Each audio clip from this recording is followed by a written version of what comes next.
A ver, todos conocemos las ecuaciones de Maxwell, ¿verdad? Son, son una maravilla de la física clásica para describir la luz. Pero, ¿qué pasa cuando nos vamos a lo cuántico? Pues ahí la cosa se complica, las reglas como que ya no aplican igual.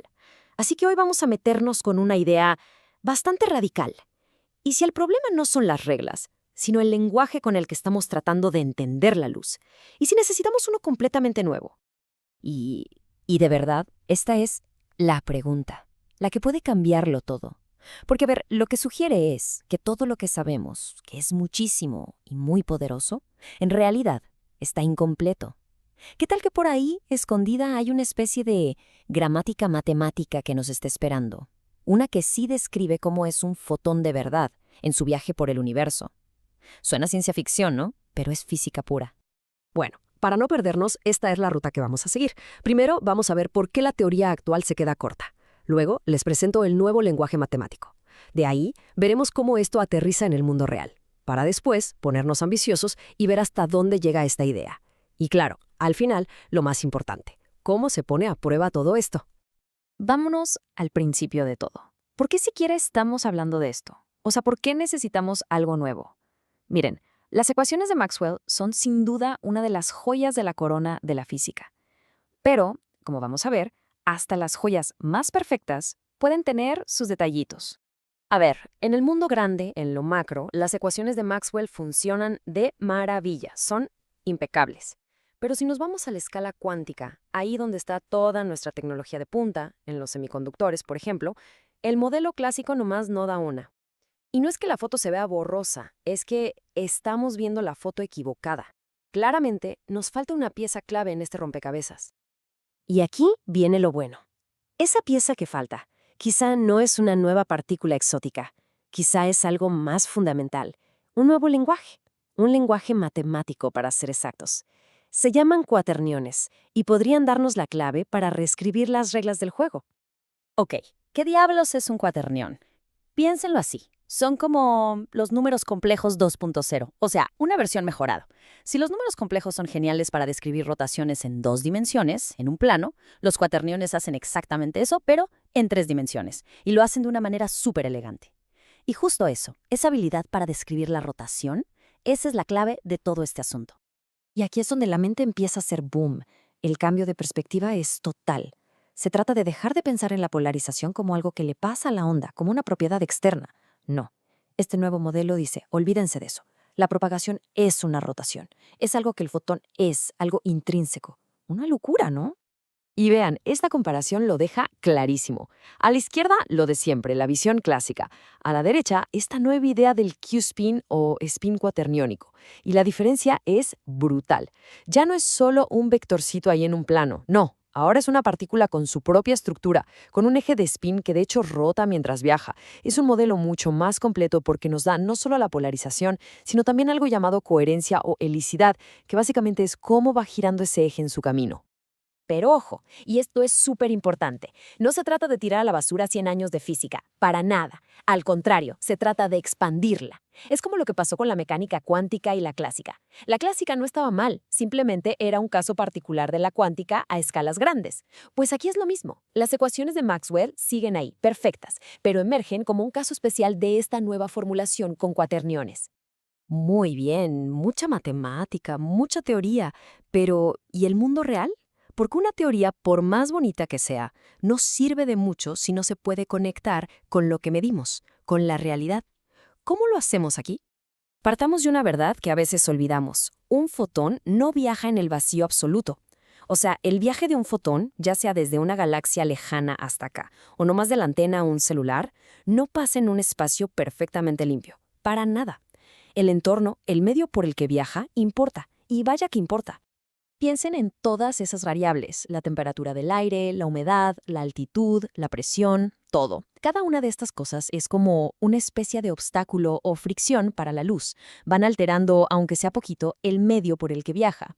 Así que una teoría que se diga completa tiene que ser capaz de tomar en cuenta todo esto y decirnos exactamente cómo afecta la rotación de nuestro fotón. Y para eso se necesita una herramienta especial. Aquí entra el tensor de impedancia ambiental. Suena complicado, pero la idea es genial. Funciona básicamente como un traductor universal. Por un lado le metes datos del mundo real, ¿no? Como presión, temperatura, lo que sea, y por el otro, ¡pum!, te lo convierte al lenguaje de la mecánica cuántica, en modificaciones precisas al estado del fotón. El mecanismo es una chulada. Miren, el tensor agarra todos esos datos del entorno y calcula cómo cambia lo que llamamos la impedancia del espacio por el que viaja la luz. Y esos cambios afectan directamente la rotación del Q-spin del fotón. Y lo mejor de todo es que esto no es abstracto.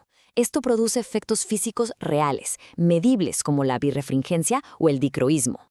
Y así es como conectamos la teoría con el laboratorio. Ok, hasta ahora todo se ha tratado de cómo viaja un fotón, pero agárrense, porque la ambición de esta teoría es mucho, mucho más grande. Le está tirando a uno de los santos griales de la física moderna. O sea, los cuaterniones son una herramienta súper poderosa para describir la propagación, el viaje, pero eso es solo el primer acto. El verdadero juego, la meta final, es unificar el campo, o sea, los fotones, la luz, con la materia, con los electrones. Y aquí es donde la cosa se pone todavía más interesante y compleja. Si los cuaterniones son esta álgebra de 4 dimensiones perfecta para el viaje, para la propagación, entonces necesitamos algo más para la interacción. Y ahí es donde entran los octoniones, su hermano mayor, un álgebra de 8 dimensiones. Cada uno tiene su chamba. Cuaterniones para el viaje, octoniones para el encuentro, para la interacción. Y ese momento de la interacción es el momento crucial. Piensen en ello. Un fotón es absorbido por un electrón. Estamos hablando del límite entre dos mundos, la transición entre dos tipos de partículas totalmente diferentes, un bosón, que es el fotón, y un fermión, el electrón. Pues resulta que la estructura matemática de los octoniones, que es bastante rara, única, parece ser perfecta para describir justo esa frontera. Y aquí, de verdad, llegamos a la idea más wow, la más radical de todas. Y si esa división que nos enseñaron en la escuela entre bosones y fermiones, que es como una de las reglas más básicas del zoológico de partículas, ¿qué tal si no es tan fundamental? Y si esa diferencia es en realidad una consecuencia de esta matemática más profunda, de esta álgebra de octoniones. Es una posibilidad que te vuela la cabeza. Ok, sé que todo esto suena increíble, casi a fantasía matemática, pero esto es física. Y en física, una teoría, por más elegante que sea, tiene que pasar la prueba de fuego, la experimentación. Y la prueba de fuego perfecta existe.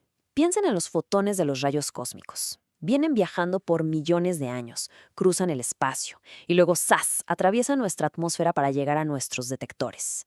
La polarización con la que llegan es como la bitácora de todo ese viaje.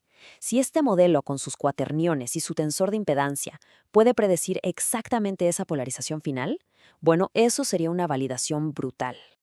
Entonces, el plan de acción, el camino a seguir, es bastante claro y se puede resumir en 3 pasos.